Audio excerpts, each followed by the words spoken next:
Well, hello and welcome to Wildcat Week. I'm Roger Alcock.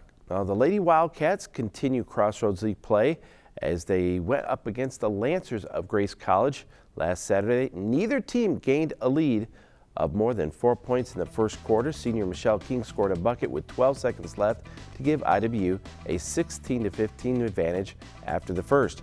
Junior Kelsey Key scored 12 of the Wildcats' 16 points in the first 10 minutes as well. Now the Wildcats opened up the second quarter on a 10-2 run to gain a 26-17 advantage. Indiana Wesleyan had its largest lead of the game, 12 points in the first half, but a three-pointer by Grace's Kelsey Peterson at the buzzer made it a 9-point game going into the halftime. IWU was up 37-28. The Lady Wildcats used then a 14-3 run in the third quarter to take a commanding 55-35 lead, up by 20. The Wildcats had a game-high leads of 21 points twice during the fourth quarter. The Lady Wildcats came up with the victory by a final score of 65-47, moved to 4-2 in Crossroads League play. Leading the way for the Lady Wildcats was Kelsey Key, a game-high 18 points, 2 points shy of her career best at that point. While Indiana Wesleyan boasted 28 points from the bench, where they were led by senior Tori Kraft, who came up with 10. Well, I'm joined now by the head coach of the Wildcats, Steve Brooks. And Coach, quickly we'll put a recap of that Grace game. You went on the road. Grace a little bit down this year, but to get that big victory, it's always good to go on the road and get a win in the league. Right, and Grace has been a place where we have traditionally struggled, so for us to go up and to compete and play the way we did was really a positive. We were coming off of a tough loss at Goshen, where we didn't play real well, especially on the offensive and defensive glass. And I thought we played a much more Indiana Wesleyan women's basketball type of game against Grace. And we had really good contributions. Our bench was really a critical piece, which we're still trying to figure this all out with all the injuries and everything that we have. But it was a good win for us on the road in the conference. Well, you took that game and you come on home and you have to take on a Taylor team that's young but talented and improving. It was a good game from a fan perspective because it's close, but I imagine as a coach it drive you crazy because there was a lot of streaks, a lot of runs, a lot of back and forth, and this first half, you guys got off to a nice little run, but then Taylor came right back at you. Our issues are multifaceted, but we really, last night we struggled to communicate. And when we don't talk, especially on the defensive end, like right there, we tend to give up easy stuff. There was miscommunication or no communication. They come down, we left somebody wide open, and they nailed down a shot. So. Was the game a 1-point game? It didn't need to be. Not to take anything away from them. I think we had 2 leads where we were up by 11 or 13 and had an opportunity to stretch it, and we just didn't take advantage. Well, as we moved in now into the second half, you talked about building a big double-digit lead right there. You're going to go up by 11 once again. Had things rolling, but credit Taylor. I thought they didn't panic. Oh, no. And they took advantage of maybe the Wildcats getting back on their heels a little bit, and then they started getting hot.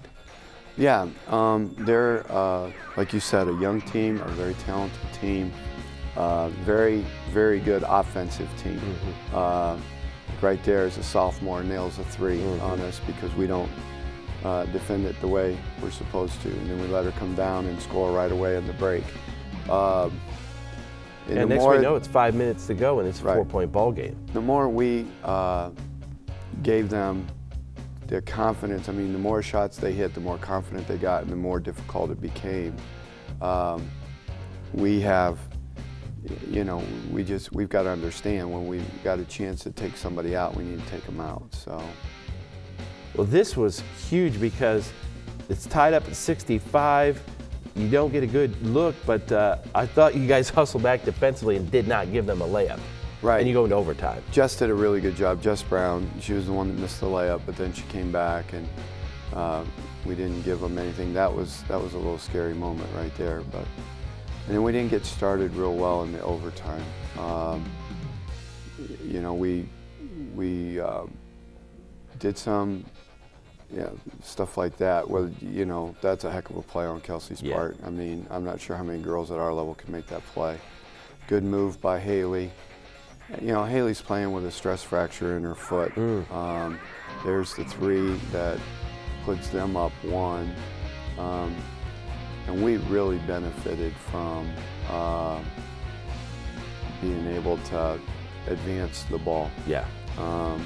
You know, we would have been in a lot of trouble had the rules been the old ones. And now we have to bring the ball up the floor against the press. And during the overtime period, the coaches, you know, people were saying, we need to get a timeout, and I kept hanging on to that timeout, and I'm really thankful that I did, because it gave us a chance to advance the ball and then gave us a chance to put in a last second kind of set and get the ball to Kels, and she did the rest. Well, she had a career high 25, showed her athleticism, but really stepped up, you know, in the second. She sat on the bench most of the first half in foul trouble.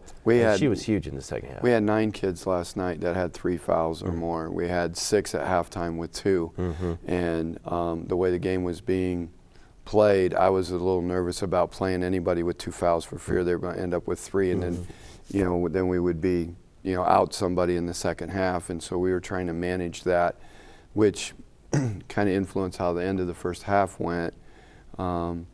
But, you know, again, we have to do a better job of controlling what we can control. And at times last night we did that, and we did it okay. And then there were times we just weren't very good.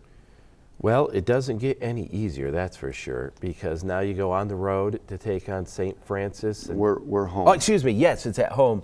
The guys will be on the road, but St. Francis playing extremely well right now. Tops in the conference right now. Yeah,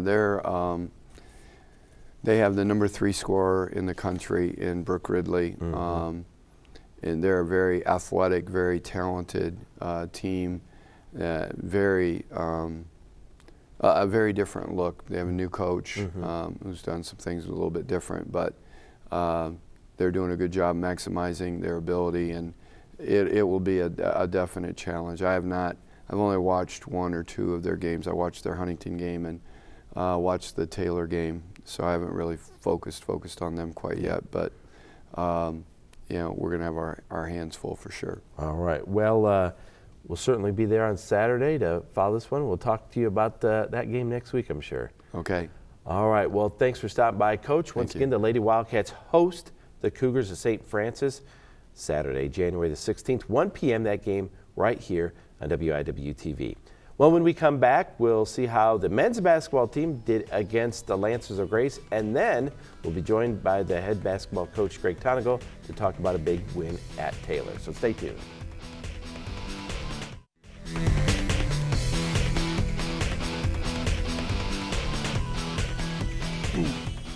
Well, welcome back to Wildcat Week. The men's basketball team hosted the Lancers from Grace College on Saturday, January the 9th.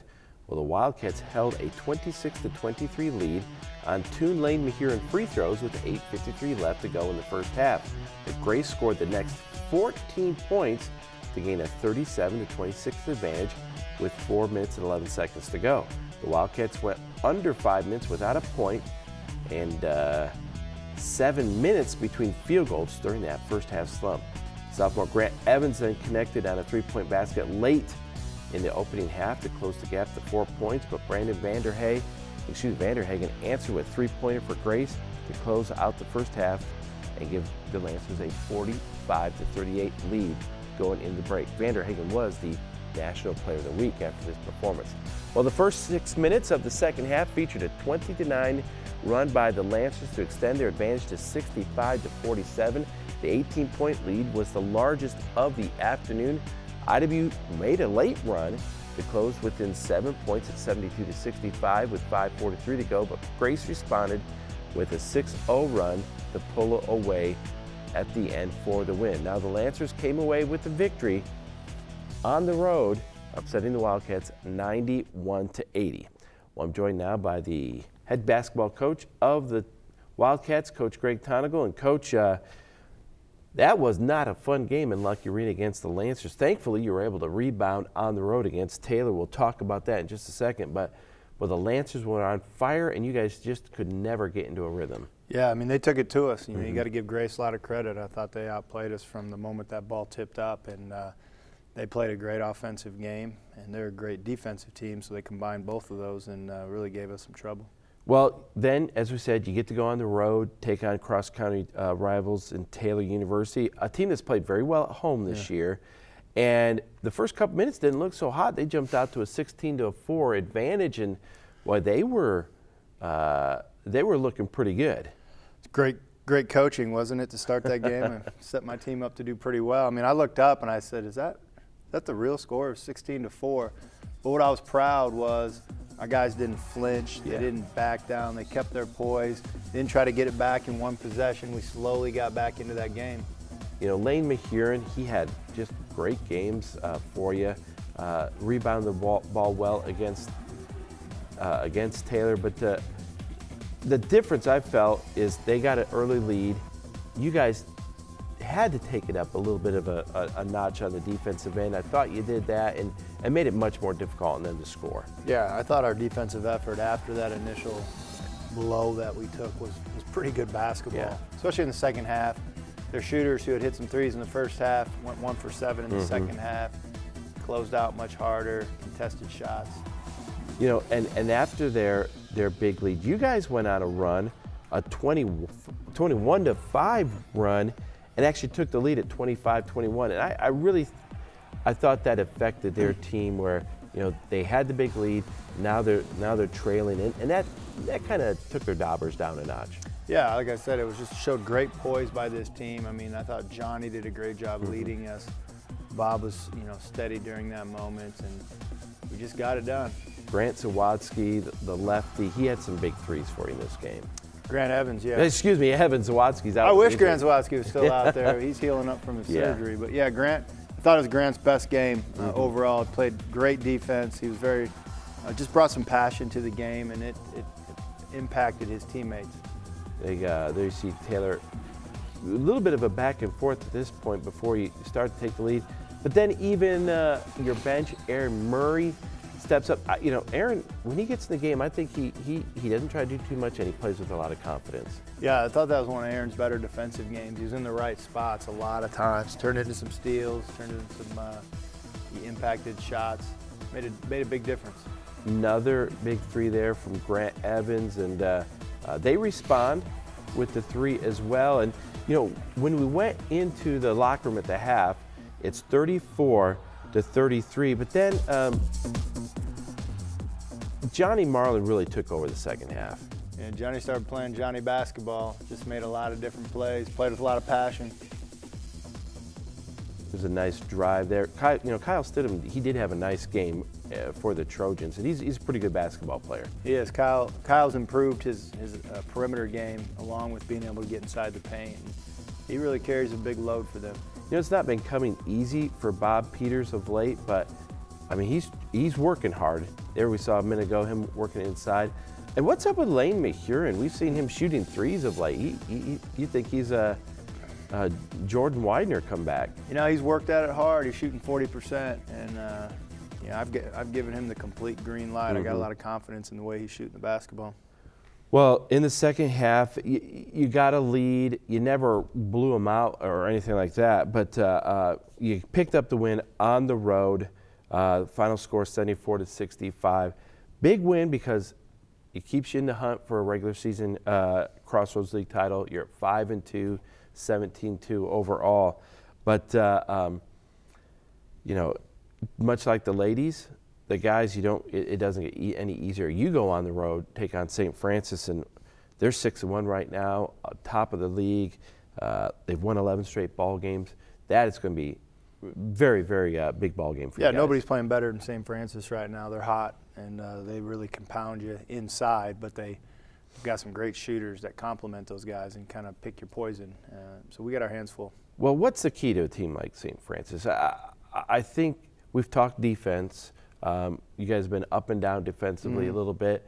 I imagine you're going to have to put together maybe one of your best defensive performances of the year. You're going to have to be sharp on both ends of the floor. We're going to have to execute flawlessly. You know, the Taylor game, we're up 5 with 40 seconds to go, and somehow it's a 1-point ball game because we turned it over. We give up an and one.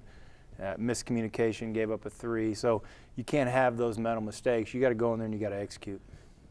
Depth was a definite strength of this team, but we know Grant Zawadzki's out for the season. Jacob out for the foreseeable future. Hope to get him back by the end of the year. But you've had to kind of experiment a little bit more, change some lineups. Grant Evans is now starting. So the depth isn't quite what it used to be, is it?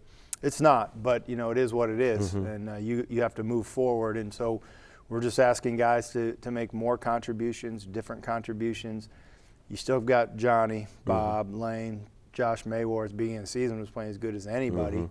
You know, I think Grant Evans has filled his role nicely. So until we get JJ back, we just need guys to continue to step up and fill holes. And people really don't realize what a grind the conference season can be. I mean, you guys were lighting the scoreboard up and playing good teams, but in the conference, it's that much more physical. The schedule is what it is.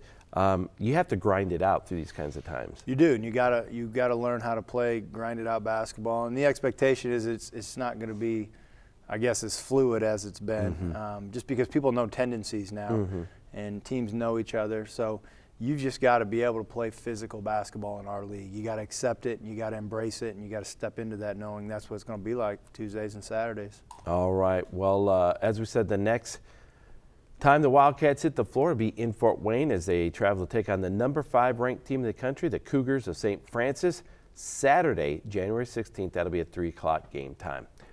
Well, when we come back, Destiny Rescue was a part of the halftime during the IW Taylor women's basketball game. Stick around. We'll chat with senior Tori Kraft and find out how much this program and ministry is making a difference in the lives of kids.